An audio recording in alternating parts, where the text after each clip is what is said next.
help? See this one? I do. Come on. Let's go. Come on, because we don't know what's been in here. Come on. Help Mommy put the leaves in. There you go. Put it by the other bag.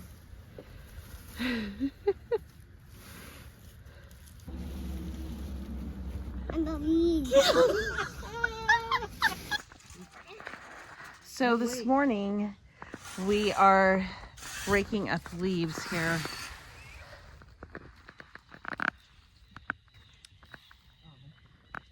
And of course, some of us are just hanging out by the leaves. Can I see it, Mama? But that is what we're doing today.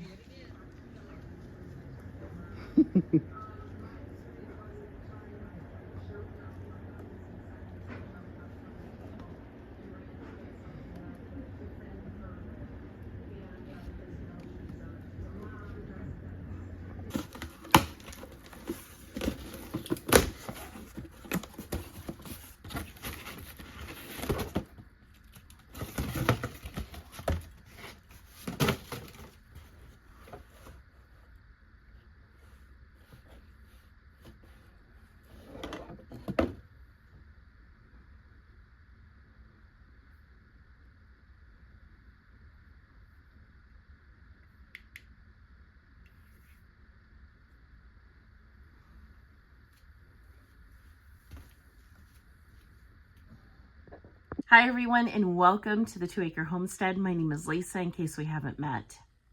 Well, today I wanted to come on and talk to you guys about what it's like to move a working home canned pantry across country.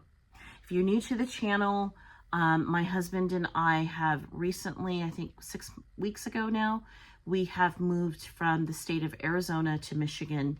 And we have actually landed in West Central Michigan. And it has been quite the whirlwind. Right now I'm talking to you guys, I'm here in the basement of our house. And I am staring behind you guys is what is going to be our future preservation kitchen. I'm really excited for that. But I wanted to give you guys something positive to think about, and then something negative to think about too, when it comes to moving home canned jars. So the positive is, it is possible. You can move all of your home canned jars across country, across state lines, long distances, without having any jars crack open, any glass breaking or anything like that. That is very, very possible. And as a matter of fact, that's what happened to us.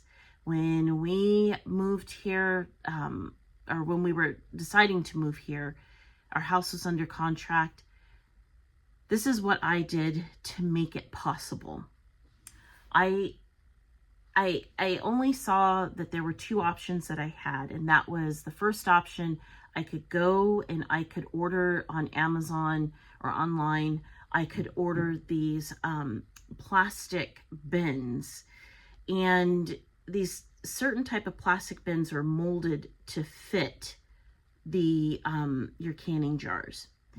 I opted not to do that only because I only saw a one-time use out of them, and the expense of that, and because of the amount of jars that I had, I just felt like it was going to be expensive, and it would only be really only a one-time use, and then I would be stuck trying to figure out who to give them to, how to get rid of them.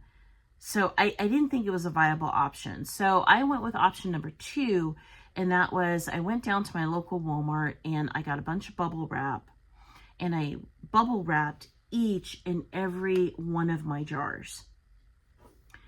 It was tedious. It was time consuming. It took me all day. It took me, I think, literally probably like 8 to 9 hours to individually wrap every single one of my mason jars, but I did it. And then what I did on top of it, just to make sure there was not going to be any breakage, is I took cardboard and I would wrap the cardboard also around the individual jars.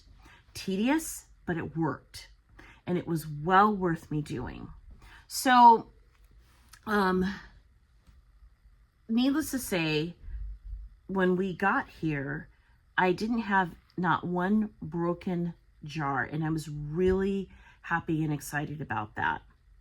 Now, here's a downside, and this is not going to happen. This probably won't happen to you, but I feel like, just out of transparency, I need to explain to you guys what actually has happened. So on our way here to Michigan, while we were moving, I mean, we had a whole little caravan going on. The moving truck, my car, my husband's truck, and everything else, and friends with us. And it was a whole little caravan of us that were coming over here to Michigan. And when we stopped in the state of Oklahoma, we got a phone call from our realtor. The person who owned this house before us, unfortunately, had passed away. And his daughter was the one who was selling the house. And what she had done is she had allowed the gentleman who had passed away, his girlfriend, to live here for, I don't know, however long. Well, when she found out that she had to move, this was like while we were on the road. I don't know if she found out that she had to move while we were on the road, but whatever it was, something happened there, and the woman vandalized the house. Meaning she ripped out the kitchen, all appliances, left things to flood. It was a hot mess. And we're still, 6 weeks later, we're still recovering from it. As a matter of fact, as we speak right now, I still don't have a working, functioning, fully functioning kitchen upstairs. That's not good. So, that meant it delayed our closing for a little bit. It delayed us. We were delayed in our closing by a week. We were supposed to close on the 1st, and we wound up closing on the 7th. And it was frustrating, to say the least. And unfortunately, the way that we had packed the truck, it was in the, what they call the granny attic, which was the very, very top and all the way in the back. Well, it had to sit out there. And sit out there it did. And we had freezing temperatures at that point. Temperatures had dipped well below 32 degrees Fahrenheit. And so my jars were experiencing the cold and the hot, cold and the hot. And what that meant was the seal that was on the jars were compromised. Needless to say, that had to have been one of the most devastating parts of our move. It was gut-wrenching. When we finally did move in, because when we finally did move in and we were unpacking everything, I was down here in the basement, and you could smell the food through the boxes, and you shouldn't be able to smell anything, but you could smell. Every box you could smell.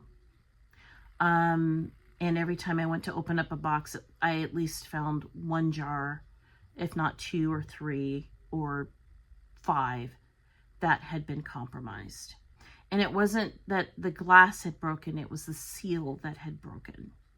So in retrospect, I think they probably survived the physical move. If we had just moved right in, the jars probably would have been okay. Even though, and I've done some research on this prior to doing the video, because I was just kind of at a loss to figure out what did we do wrong. And there was nothing, because when we were in Arizona, we were 4,300 feet above sea level. We moved here to Michigan, and now we're here at 800 feet above sea level. That type of change in elevation should not compromise your jars. However, if we were moving up elevation, like let's say we were going to Colorado or someplace like that, or going back to Arizona, yeah, that type of elevation might compromise the seal of your jars. But what it boiled down to was the fact that my poor jars, they got cold, they got hot, they got cold, and they got hot. So life lesson there. If you do have home canned foods that you are planning on taking with you, if you're making a move like this, try to do your best to get into your place that you're moving to as quickly as possible so that those jars can be stabilized. They're not exposed to the elements as much as possible. This is just my own personal experience. It's anecdotal. There's a lot of different things that could have come into play. I'd like to know what your thoughts are on moving home canned foods and a big move like this. I mean, I'm not talking from one city to the next. I'm talking like moving, over 1,000 miles away from your home. Let me know in the comments what you think it could have been. We say this when we do our podcast. Come along with us on our journey. Click that subscribe button. Click the notification bell. We'd love to have you a part of the family, and follow us along on our journey and see what happens. Well, that's it for me. And from our family to you, wherever you are in the world, happy homesteading. Hope this gives you some good information. And until next time, a bientôt.